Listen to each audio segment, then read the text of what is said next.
Hello, guys and gals, me Mutahar, and what if I told you Unity finally apologized? Now, I always like doing these videos, just updating whenever something big happens. So, for those of you who don't know, Unity, the game engine, had a big kerfuffle. They managed to introduce something known as a runtime fee, okay? So basically, they would actually tax developers on how much people would, like, fire up a video game. So if you just installed Unity games or fired them up and it tripped off their metric, the game developer would be charged, a couple cents on the dollar, if you will, per install. And this could actually mount up to a point where, like, some independent developers, all the way up to, like, some of the AAA guys, would actually lose a substantial chunk of change.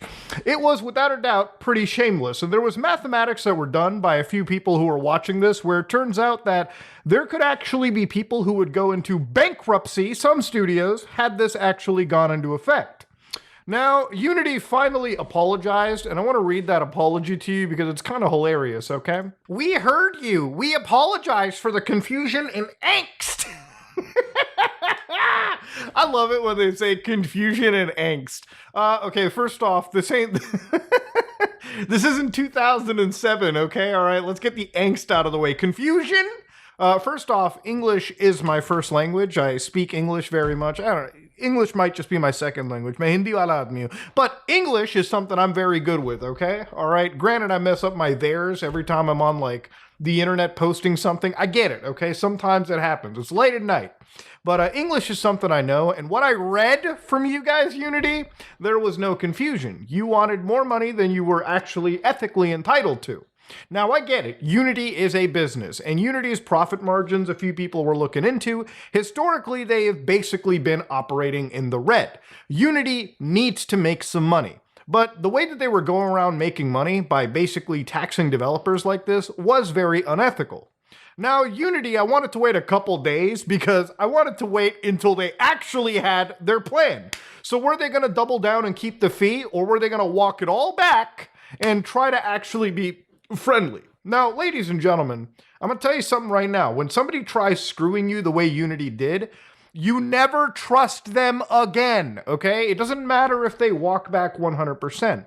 If they have shown time and time again, if they have shown that at one point they tried to screw you by going back on their agreements or introducing crap like this, who's to say they can't do it again?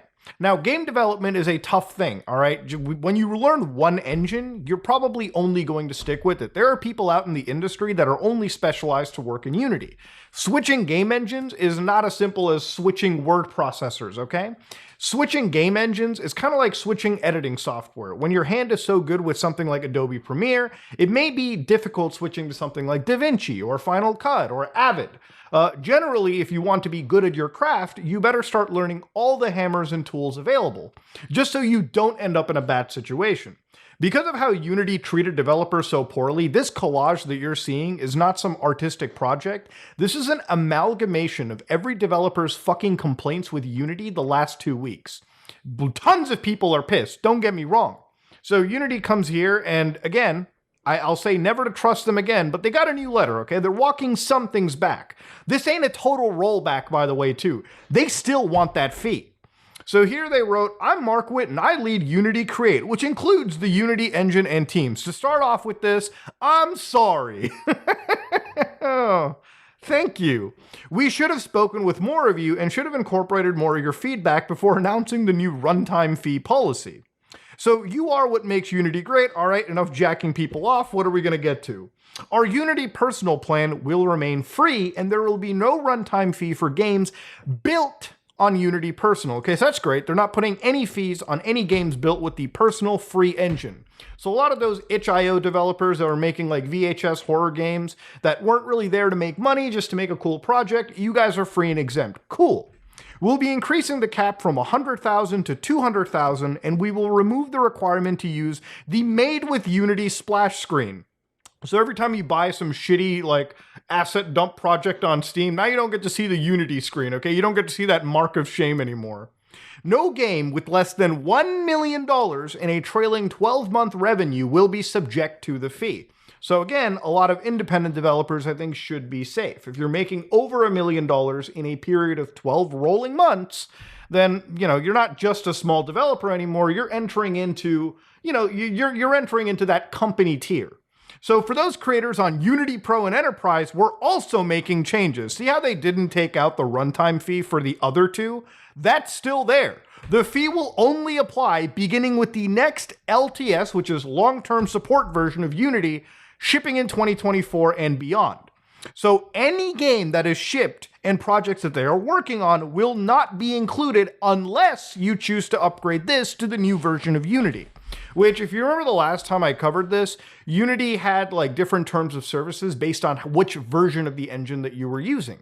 So if you didn't agree with how Unity wanted, say, version 18 to go, you could just stick on version 17 and beyond. Because if you didn't upgrade to 18, their TOS would not be applying to you. Only if you update will you need to work with that new TOS. Which, let's be honest, a lot of developers, depending on when they get in, will just force themselves into this TOS to begin with. So for games that are subject to the runtime fee, we are giving you a choice of either a 2.5% rev share or the calculated amount based on the number of new people engaging with your game each month. Both of these numbers are self-reported from data you already have available. You will always be billed the lesser amount. So immediately right off the bat, it's kind of weird, right? So they made this stupid fucking runtime fee that everyone was really mad about. And now they haven't walked it back. Instead, they're giving you another more palatable option. So it almost feels like this is what they wanted to do, or this is kind of like one of those half measures they brought in to make to kind of get away with this, but also make it a bit more palatable. On the surface, a 2.5% revenue share actually sounds fair, and I think it's a better deal than what Unreal or even other middleware game engines are doing. But the fact that this looks even better because it's directly compared to their original shitty runtime policy is kind of weird, okay? It's just really weird to me. It's like, hey guys, we know this policy we have is fucking bad. Here's a better policy we have right next to it. And don't worry, promise, we're only gonna bill you the smaller amount. It's like, I'm sure people who are outraged will look at this and be like, okay, so they're changing, they're walking it back. They're kind of half walking it back. They still want their money. But except they finally created an option that they should have revealed to begin with. Had they went with the 2.5% revenue share, I would probably just be okay with it. Because at the end of the day, they're updating, creating this engine, making sure that for a lot of people who are getting into game development, they're not building their own engines off the bat. That is a very, very costly endeavor. So they just want 2.5%, which seems pretty fair, right? Again, as somebody that makes videos on the internet, I could only imagine if, something like a video editor like Adobe Premiere was like, hey, Muda, give us 2.5% of your YouTube ad revenue, okay? Because you're using our software. I still don't agree with that. And to an extent, I still don't agree with this.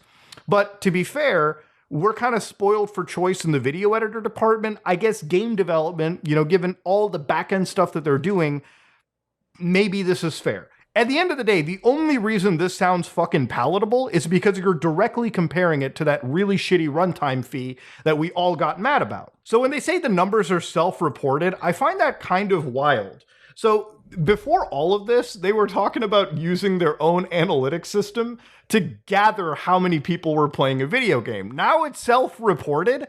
Ladies and gentlemen, I think one of the bigger questions is how much information is Unity just scraping off of our systems anyways? I guess now that it's self-reported, I guess they can just, I guess what they're saying is, here's the honor system, let's go with that. I still don't believe they even want the honor system. There's still got to be a mix of numbers they generate through their analytics and they cross-reference with what you report to them. But yeah, ladies and gentlemen, they actually apologized, which is actually something I totally expected. Unity as a company has been rife with some wild allegations of insider trading. Last time I looked at it, there was one CEO called Tamar Bar-Zeev, one that I actually mentioned in the second video, didn't really jump into it this much. This guy is the president of growth at their company, and he's also like head of ironSource, which was that extreme monetization company that Unity ended up buying for billions. This guy was dumping literally millions of dollars in stock all throughout 2023. You were talking at one point, he dumped 187,000 shares at $41 each. Simple math will tell you that's above $7.5 million. And of course, he also sold 75,000 shares, 37,000 shares, 75,000. This number is well above $10 million, okay? So when your president of growth is offloading that much onto the market, one has to question just how much they really care about the growth of this company. Now, the reason I'm bringing this up is this is a pretty sizable amount, but I actually touched upon this stock issue as well. People said that John Riccitiello may have been insider trading, which is a serious accusation. But usually in a case like this, there's something known as a Rule 10b5-1, where effectively a lot of stock is predeterminedly set to be sold. In fact, if you look at John Riccitiello's overall stock sales around the time of this announcement, I think he sold 0.058% of his stock or something, which is automatically sold. A lot of these executives will sell off stock to get quick liquid cash. It's predetermined months in advance, so it's not illegal. But of course, in the case of obviously Tomar Barzee, that's a lot of money that's pulled out. A little bit higher than obviously the other individuals. And again, for a person who's the president of growth, I would expect them to have a little bit more, I guess, rigidity in their company. It really just feels like a lot of these guys are dumping their money off to pay for another yacht, a house, or some big funds. It's a lot of liquid money that's pulled out. But none of it is necessarily illegal, I would say, just because there are these rules and these plans in place. I also just wanted to bring this up because, yes, these plans exist in this case to prevent accusations of insider trading. And again, that's just really what I want to bring up to it, okay? Just to bring extra information to the board. Ladies and gentlemen, Unity is not a big moneymaker. For them, trying to make their venture profitable is something that I can understand, but the way they went about it is so goddamn unethical that as a game developer, you have to be very careful going with them forward, okay? Unless they make these statements super legally binding, sure.